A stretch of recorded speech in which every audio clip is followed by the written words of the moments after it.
Bonjour à toutes et à tous, j'espère que vous allez bien. On se retrouve aujourd'hui après pas mal de temps. On se retrouve pour parler un petit peu du marché des cryptos. On a eu selon moi un vrai effondrement sur les altcoins durant cette nuit. En tout cas c'était la nuit pour moi.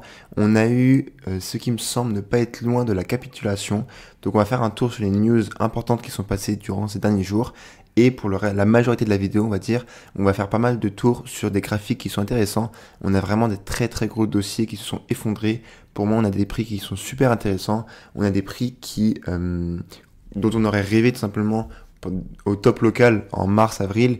Et je pense qu'on rêvera de ces prix-là dans 6 mois, dans 1 an et pourquoi pas dans 1 an et demi si le bull run dure. Donc clairement, pour moi, il faut prendre de la hauteur, il faut se rendre compte de l'opportunité qu'on a devant nous actuellement, même si ça fait mal, même si c'est dur de tenir nos positions pour ceux qui sont rentrés avant. Et je pense que ceux qui ont encore du cash, ils ont encore pas mal de chance. Et ceux qui sont en train d'arriver sur le marché, même si vous êtes très peu, et clairement, c'est le moment d'agir pour vous. Mais avant de traiter de tout ça dans la vidéo et de regarder tout simplement les cryptos qui, pour moi, représentent les plus grosses opportunités, je vais vous donner un peu ce que je pense de la chaîne simplement parce que ça fait encore 1 semaine, 10 jours que j'ai pas fait de vidéo et je vais vous dire plus d'informations tout simplement. Donc en gros, j'étais parti à Shanghai parce que pour ceux qui n'avaient pas trop suivi ça, moi je suis en échange à Pékin et là j'arrive sur la fin et du coup j'étais parti 1 semaine à Shanghai, donc c'est compliqué. J'étais dans des chambres de bonne, on était 5 gars dans une chambre, donc tu peux pas faire de vidéo forcément et même t'as pas trop le temps, mais en réalité ni l'envie quand le portefeuille est rouge de regarder les cryptos 4-5 heures par jour. Donc j'ai pas pu faire de vidéo, etc. Et c'est ça mon problème avec la chaîne, c'est que si je traite des news et que tous les 15 du mois, je fais plus de vidéos de news pendant 5-6 jours, ça me fait chier quoi. Et ça me prend la tête en réalité. Et tout simplement, en fait, je pense que je me prends la tête je ne peux pas y faire grand chose, puisque pour l'instant, je n'ai pas de routine. Et c'est chacun est à son stade de vie, et moi, dans le stade de vie à laquelle je suis actuellement, je ne peux pas prendre de routine claire et nette comme j'avais typiquement en début d'année, de janvier à février ou même fin de l'année dernière. Là, j'avais une routine bien claire et précise. Là, je ne peux pas l'avoir. Je suis à Pékin et je vais en voyage. Là, ce week-end, je pars encore tout simplement et du coup je vais découvrir une ville, je vais revivre dans une chambre de bonne, donc tu peux pas faire de vidéos, etc. Donc tout ça pour vous dire que, parce qu'évidemment on s'en fout de ma vie, mais juste pour vous dire que je pense que je vais faire des vidéos à intervalles de quelques jours quand même, mais je vais plus me mettre la pression ni l'obligation de devoir sortir des vidéos tous les jours, puisque clairement c'est intenable selon mes conditions là. Ça va être duré pendant à peu près tout l'été je pense, où je vais faire des dossiers intéressants et des vidéos d'actualité une vidéo tous les 2-3 jours, j'imagine, jusqu'à temps de retrouver une routine normale. Et pour moi, ça va être septembre. Parce que là, de maintenant à septembre, je sais que je pourrais tout simplement pas retrouver une routine comme je peux l'avoir lorsque j'habite chez moi, pas loin de Paris, tout simplement. Allez, on commence directement à parler de ce qui est intéressant, parce que là, c'est l'introduction, on s'en foutait un peu. C'était tout simplement le marché des cryptos, et on voit que la map est vraiment dans le rouge, ça fait vraiment mal. Ce matin, je me suis réveillé, et je me dis, putain, c'est dingue, ça fait 3 mois qu'on est comme ça, on se dit, là, c'est bon, c'est le bottom, et non, il y a toujours plus bas, toujours plus fort, toujours plus bas. On a vraiment des très gros dossiers, je vais vous les passer juste après. Au niveau des volumes, on a beaucoup de volumes sur Ethereum, on a 20 milliards de dollars et 35 milliards sur BTC, et c'est clairement, donc là, j'ai parlé de BTC et ETH, c'est clairement les deux seuls dossiers qui tiennent très bien le bateau et qui eux sont restés dans leur range sans vraiment trop corriger ni descendre. On a BTC au niveau des 65 000 dollars et Ethereum au niveau des 3 400 dollars. Mis à part les deux piliers, on va dire, on a tout le reste qui a vraiment fortement chuté, et il me semble que c'était hier ou avant-hier, on a eu un gros airdrop qui était très attendu, c'était celui de ZK Sync que beaucoup de monde farmait, et j'ai vu qu'il y a eu pas mal de polémiques, pas mal de mouvements forcément, parce qu'il y en avait qui avaient eu une allocation à 100 000 tokens il me semble, et d'autres qui avaient eu une allocation extrêmement faible malgré beaucoup d'efforts pour avoir cet airdrop là. Moi je suis pas du tout spécialisé dans les airdrops, donc je pourrais pas dire grand chose.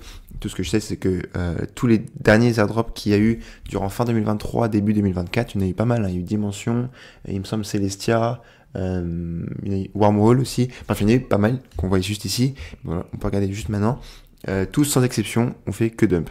Après le marché n'était pas extrêmement propice, mais forcément moi je suis pas très attiré par ce genre de tokenomics parce qu'il y a la majorité des gens qui vont toucher des tokens à des prix extrêmement attractifs, qui ne connaissent rien au projet et du coup des facto qui sont motivés pour respecter leur cahier des charges, etc., pour faire tourner la baraque, qui sont motivés à vendre dès qu'ils ont la possibilité leurs tokens qui touchent à des prix beaucoup plus avantageux uniquement parce que ce ne sont pas des retails comme nous.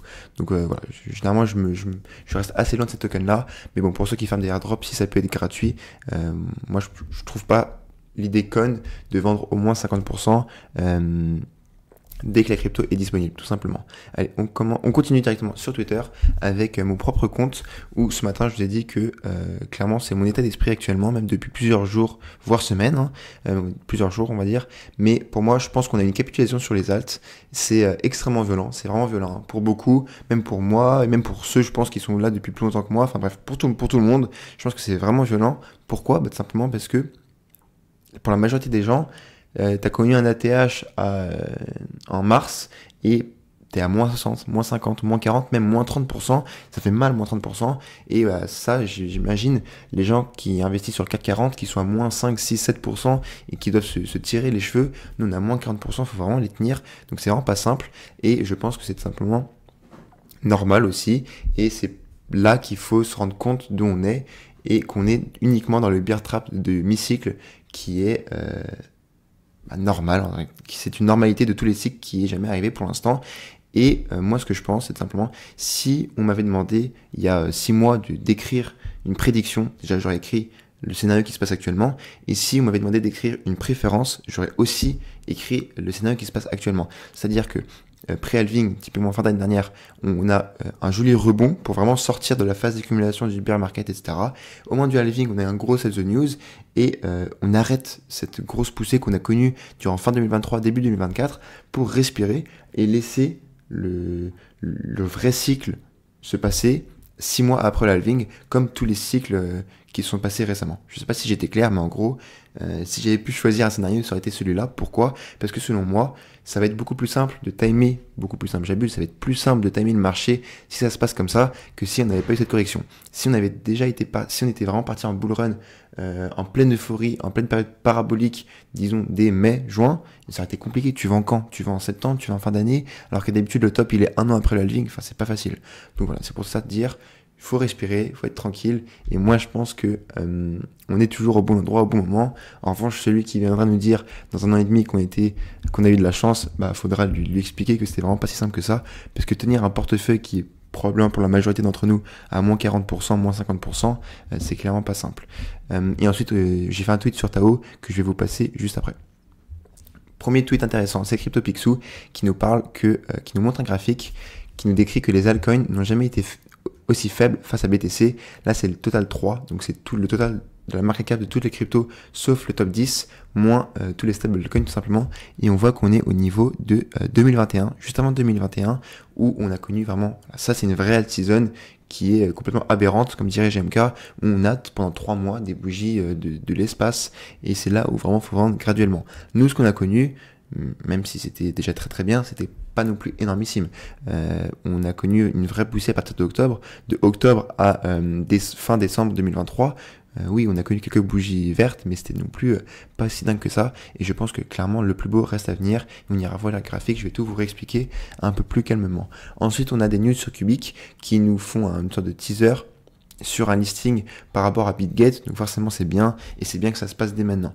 En revanche, j'espère que ça n'aura pas le même effet que le listing qu'il y a eu il y a 1 mois et demi par rapport à Cubic. En réalité, c'est une opportunité en or pour toutes les whales et tous ceux qui sont chargés depuis bien longtemps de pouvoir se décharger sur des actifs qui sont assez petits et assez illiquides. Je pense à Tao, à Cubic par exemple, où les orders blocs ils sont vraiment vides, ils sont vraiment fins. Et pour eux qui sont très chargés, disons des centaines de milliers de dollars ou des plusieurs millions de dollars, tu peux pas vendre ton bag, tu peux pas prendre des profits. Tu dois attendre qu'il y ait une contrepartie, c'est comme des whales en fait, pour pouvoir la décharger à leur gueule, tout ce que tu as accumulé bien avant eux. C'est exactement ce qui s'est passé avec Tao lorsqu'il a été listé sur Binance. Tao listing sur Binance, on a méché à 780, tout le monde s'est rué dessus, toutes les mains faibles, j'espère que vous n'en faisiez pas partie, et les mecs qui étaient chargés comme des porcs depuis dès le début, qui ont miné du Tao, etc., et c'est là ils ont pu liquider leurs millions de dollars de Tao, parce que s'ils avaient fait ça sur des exchanges typiquement mixés, ils auraient bien évidemment trop impacté le prix. Donc mis à part ça, ça reste une bonne nouvelle pour Cubic, et forcément je suis pour qu'on ait de plus en plus d'exchanges avant la prochaine jambe haussière, forcément, puisque lorsque le prochain pump viendra, plus d'exchanges on a par rapport à Cubic, et plus ce sera simple d'accès, et plus les noobs et les nouveaux arrivants pourront acheter cette crypto, forcément. Ensuite, ce que je voulais vous passer, c'était par rapport à Tao, c'était du copy trading sur Bybit en fonction du subnet 8, si je me trompe pas, c'est Taoshi le subnet 8, et j'ai voulu l'essayer. Du coup j'ai mis 5000 dollars il y a 2-3 jours, et il me semble que j'ai eu qu'un trade qui a été fait, donc j'étais en gain. Mais là je suis en train de les retirer. Je les ai retirés ce matin pour recharger en fait, parce que le marché il est trop alléchant pour pouvoir laisser 5000 dollars dormir sur le côté sur un truc de copy trading. Mais pour l'instant, ça pour dire que pour l'instant c'est archi avantageux, puisqu'il me semble qu'il a pris 18 trades pour 18 trades gagnants. Donc je sais pas comment c'est possible, mais pour l'instant il l'a fait. Donc à voir si ça peut durer pendant plusieurs mois, s'il peut garder un win rate vraiment positif. Et là actuellement il a des returns de malade mental, et ça peut clairement être une bonne pub tout simplement. Et je pense que pour l'instant on est au tout début où les gens ils doivent se dire attends, ça fait un peu de l'arnaque, je vais attendre qu'il y ait un peu plus d'argent qui rentre dessus, etc. avant d'y aller. Mais au bout d'un moment, quand ça va partir, tout le monde va mettre ses liquidités dessus forcément, parce que tout le monde rêve d'un bot de copy trading qui marche en réalité. C'est la promesse du marché depuis tellement longtemps, mais t'en as jamais qu'un seul qui marche. Ça se trouve là, grâce à la technologie de Bit&Sor, on a en réalité réussi enfin à créer un bot de copy trading qui va bel et bien marcher. Donc il faudra suivre ça avec beaucoup d'attention. On passe sur la partie analyse graphique où je vous ai mis le total 2, c'est la total market cap des cryptos sans le BTC en 3 semaines. Alors moi j'ai pas l'habitude d'étudier cette time frame là, je l'ai vu passer sur Twitter il y a 1 ou 2 jours il me semble, mais je l'ai pas retrouvé malheureusement. Du coup c'est pas mon analyse là en 3 semaines, mais je vous la repasse quand même, elle est quand même extrêmement intéressante. Et on voit qu'on a le Gaussian Channel qui vient de flasher en vert. Et la dernière fois que c'est arrivé, c'était simplement en octobre 2020 où on a eu une vraie belle all season. Okay, de octobre 2020 à vraiment le top de marché, tout simplement octobre-novembre 2021, c'est là où il y a des gains massifs qui ont été faits. Et en tout cas, selon moi, c'est là où tu gagnes beaucoup plus que ce que tu gagnes sur BTC par exemple. Même si BTC fait x2, x3, x4, sur les altcoins ça peut aller quand même beaucoup plus vite, forcément parce que c'est beaucoup plus petit et beaucoup plus volatile. Et là le Gaussian Channel, ce qui est bien avec cet indicateur là, il faut forcément le mélanger avec d'autres indicateurs là, mais c'est qu'il est, lui, il est pas très volatile. Donc on voit, là il vient de flasher au rouge du vert pour la deuxième fois en 4 ans. Donc c'est pas comme si il te balançait des signaux toutes les 2 semaines et que tu savais pas trop quoi en penser. Non, là tu attends, c'est très rare que ça arrive, mais quand ça arrive, bah, ça fait du bien quoi. Et tout simplement, donc là on est sorti de notre channel et on est en train de faire un pullback magnifique, et l'idée forcément c'est de latéraliser. En tout cas moi c'était mon scénario depuis bien longtemps, jusqu'à septembre pourquoi pas. Et en réalité vu qu'on a 3 semaines, ça prend très peu de temps, et de vraiment partir en parabole pendant 6 mois à 1 an tout simplement. Ensuite je vous ai fait une petite extension de Fibonacci. Alors je sais pas trop ce que ça vaut pour l'instant. Lorsqu'on a fait l'extension de Fibo en 3 semaines sur l'ancien cycle, on est venu toucher les 618 de Fibonacci. Donc si on refait la même performance, ça nous amènerait à une market cap totale sans BTC de 6,5 000 milliards de dollars. Ça me semble quand même bien haut. Je vous cache pas que ça me semble bien haut, mais pourquoi pas déjà, je vais le laisser, et pourquoi pas commencer à prendre des profits lorsqu'on aura franchi les 1,118 et lorsqu'on se rapprochera des 2,618. Je pense que c'est le meilleur moyen d'être un peu tranquille dans sa tête et quand même de maximiser les gains sur tes altcoins. Voilà. Donc simplement pour dire, en gros, la conclusion de ce graphique là, c'est que ça fait mal. Là, voilà, ce qu'on se bouffe depuis le 4 mars, ça fait vraiment mal. On a tous à moins 50, mais le plus beau reste à venir. Et je pense qu'à la fin du cycle, on sera à cette échelle-là, et on voit qu'ici, une correction, au final, on la voit même plus, forcément, ok? Lorsqu'on aura des bougies énormissimes, les bougies qu'on connaît actuellement qui sont rouges, elles vont devenir insignifiantes, tout simplement. On continue avec BTC, où j'avais laissé le truc des anciennes vidéos, où en fait on partait haut, et je disais mais putain, on n'a toujours pas liquidé, on n'est toujours pas venu chercher les liquidités juste en dessous des anciens plus bas, parce qu'on avait tout plein ici. Et au final on est bel et bien venu les chercher. Là on se situe parfaitement en milieu de range, donc là c'est pile ou face. Même si moi j'ai un léger biais bullish quand même, parce que je pense qu'il y a énormément de liquidités cette fois-ci à aller chercher au nord. Et la dernière fois on n'est pas allé les chercher alors qu'il ne manquait que 2-3% pour venir les gratter. Donc moi j'ai un biais actuellement court terme là, qui est bullish. Et du coup, tous mes billets sont bullish, hein. Court terme, moyen terme et long terme, je suis bullish partout.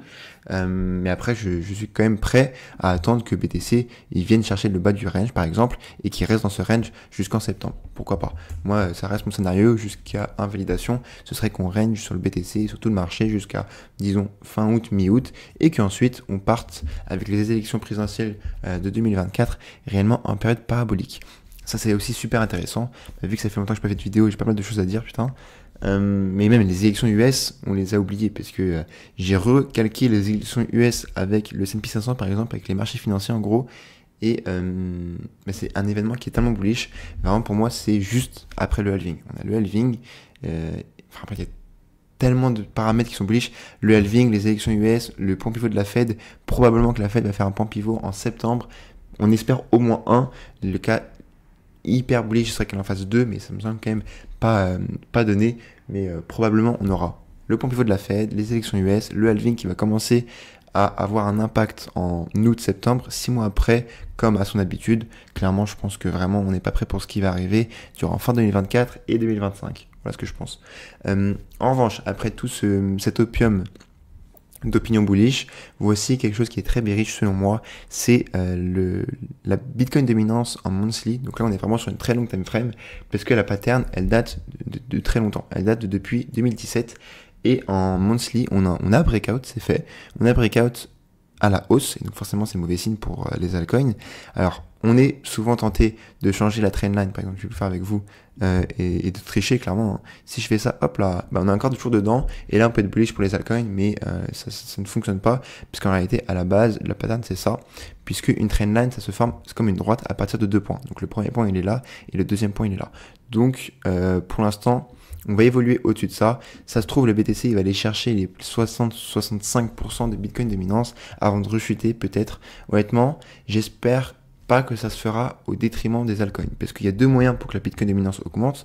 Soit le Bitcoin reprend de la valeur, ou soit les altcoins en perdent. Là, actuellement, c'est les altcoins qui en perdent. Donc ça, c'est dérangeant. Mais si la Bitcoin dominance va venir chercher les 65-70% de Bitcoin dominance, si les altcoins stagnent, et uniquement BTC monte, mais là ça ne devient pas aussi dérangeant que ça, et même encore mieux, puisque lorsqu'on va redescendre à la fin du bull run et rechercher les 40%, pour moi on ira minimum aux 40%, si ce n'est moins, parce que globalement on est dans une tendance baissière, c'est logique, en tout cas selon moi, ça va faire très très bien au portefeuille tout simplement. Et ensuite, on va commencer à attaquer les dossiers qui sont assez intéressant. Là, je vais vous passer 4 ou 5 cryptos qui restent, qui sont ramassés la gueule, et ensuite ce sera la fin de la vidéo, et je pense que j'en referai une autre parce qu'il y en a tellement à passer. Le premier, c'est tout simplement CETAO, je vais bouger ça, et c'était le scénario que j'avais fait pour moi-même il y a 2 jours, et pour l'instant c'était exactement parfait, j'ai eu de la chance, et l'idée ça va être de clôturer avec une bougie comme ça. J'ai plus le nom en tête, c'est pas une bougie d'incertitude, mais c'est pas une bougie marteau, je sais plus, mais en gros, lorsqu'on a une très grosse mèche au sud, il y a un corps de bougie très petit, c'est plutôt bullish. En gros, ça annonce un retournement de tendance et c'est après une tendance baissière, ça annonce une tendance haussière, ok. Et j'en avais vu une qui s'était passée il y a pas très longtemps sur Tao, je sais plus où elle est, mais il y en avait une qui était juste ici il me semble. Alors, tendance baissière, exactement. Grosse mèche, corps de bougie qui était très petit, et ensuite on a connu un petit pump léger, mais quand même, on repart quand même à la hausse. Tao, on est en dessous des $300. Tout simplement, pour moi, c'est une aubaine. Moi, je bouge pas d'une position. Pour moi, Tao, mes convictions ne bougent pas en fonction du prix. Tu vois, mes convictions bougent en fonction du projet, de l'avancement du projet, mais pas en fonction du prix, comme je pense beaucoup de gens sur Twitter que je vois passer. Pour moi, Tao, c'est un top 10 à la fin de ce bull run là. On va voir comment ça évolue. Là, on est actuellement au top 50. On revient de loin, mais voilà. Mon objectif ne change pas. Et comment est-ce que je manage ça? Donc moi, Tao, ça a été mon bag qui m'a permis de faire pas mal de rotation au niveau de mes liquidités. Okay, c'est le bag que j'utilise pour rotate parce que c'est mon plus gros bag et c'est là où j'ai le plus de gains. Donc je n'ai vendu pas une majorité, mais la majorité de ce que j'ai vendu, je l'ai fait à 680, non pas autant. Si, je l'ai fait plus de 600, donc 660, quelque chose comme ça. Je l'ai vraiment très bien vendu. Et ensuite, j'ai vendu à chaque fois un petit peu, comme un DCA mais à la baisse.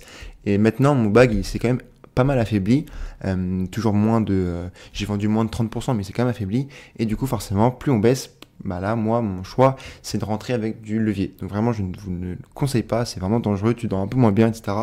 Mais je pense que si tu sens un peu bien la chose, ça peut faire plaisir. Donc moi, je suis rentré avec mon levier pour la première fois au niveau des 300 $, deuxième fois au niveau des 280 $, et j'avais mis un ordre hier à 255 $. Franchement, je l'ai bien senti pour l'instant parce que je me suis dit c'est le milieu de range. Je le vois pas tout de suite aller au niveau des 220 $. Du coup, pourquoi pas faire vraiment une capitulation, comme je vous l'ai dit sur Twitter. Moi, ça fait 2-3 jours que je me dis ok. Je pense qu'on va faire une dernière capitulation avant de repartir en tendance normale haussière, on va dire. Du coup, j'ai mis mon ordre. J'ai mis 5000 $ juste ici à 255 $ avec un effet de levier pour rattraper les liquidités que j'ai vendues sur Tao depuis plusieurs semaines. Là, il faut juste simplement pas que je me fasse liquider, mais mon mindset, c'est plus Tao baisse, plus je vais rentrer avec du levier. Donc évidemment, c'est extrêmement dangereux, parce que disons que j'ai tout faux et que Tao il retourne à 50 $, bah là je me fais foudroyer, mais dans le cas où j'ai bon, ça paye plus que uniquement hold son bag en spot, tout simplement. Ensuite, deuxième crypto qui est très intéressante, c'est Equilibrium. Equilibrium qui est sur ses points bas. On est potentiellement en train de faire un W. Ça va être intéressant de le voir. Clairement, on est en faiblesse. Hein. Le prix est faible, le price action est plutôt faible, mais on est tout aussi sur des prix qui sont extrêmement intéressants pour recharger. Donc là, on commence à avoir assez d'historique pour regarder en 4 heures. On voit qu'au niveau du RSI, on n'est jamais passé en dessous des 30. La seule fois où on était au niveau des 30, c'était juste ici, c'était quand on a fait un V-bottom. Là, on est sur les mêmes niveaux, on a un tout petit peu de mou. Et moi, généralement, je regarde le graphique en 2 heures. Et en 2 heures, pareil, je vais vous montrer la dernière fois qu'on était sur ces niveaux-là, sur le RSI, on est au niveau des 30. À chaque fois, vous pouvez mettre pause, et à chaque fois sur le RSI, c'était des points intéressants, même si c'est plus pertinent à la vente. Forcément parce qu'on est dans une tendance moyen terme qui est baissière, forcément, donc logique. Je sais pas si vous m'avez suivi, mais c'est une tendance baissière moyen terme. Donc en gros, on fait des hauts de plus en plus bas sur le moyen terme. Bah forcément, le RSI, quand il est au top, il a été très pertinent. Et à l'inverse, vu qu'on fait des bas toujours de plus en plus bas, le RSI, quand il est à 30, il est de moins en moins pertinent. Ok, ça me semble logique. Et dans le cas inverse, ça s'inverse. Ok, donc moi, possible qu'on fasse un W juste ici, il va falloir comment ça évolue, je ne sais pas. Moi j'ai rechargé encore une fois ce niveau-là. Là je commence à avoir un bag qui commence à être assez intéressant. Je pense que je me réserve encore 1 à 2 recharges qui vont correspondre à environ 45% de mon bag actuel, si le prix continue de chuter. Mais je pense que là je vais attendre la 2.0 tout simplement. La dernière vidéo que j'ai faite c'était le dossier sur Equilibrium, et si vous l'avez vu, aujourd'hui, on a quelques updates sur la 2.0 qui devraient arriver soit dans 3 semaines ou soit dans 5 semaines. Mais apparemment, ça n'arrivera pas après 5 semaines. Donc je vais m'attendre un mois tranquillement, parce que je pense que si on est aux alentours des 20 centimes de dollars au moment où la 2.0 va sortir, je pense qu'on aura quand même une jolie pression vendeuse pendant pourquoi pas peut-être quelques jours, voire une semaine. Et ça se trouve, on pourra gratter du Equilibrium à 15, 14, 13 centimes. Et si c'est ça, et bah vraiment, là je vais foudroyer et je vais chargé plutôt fort.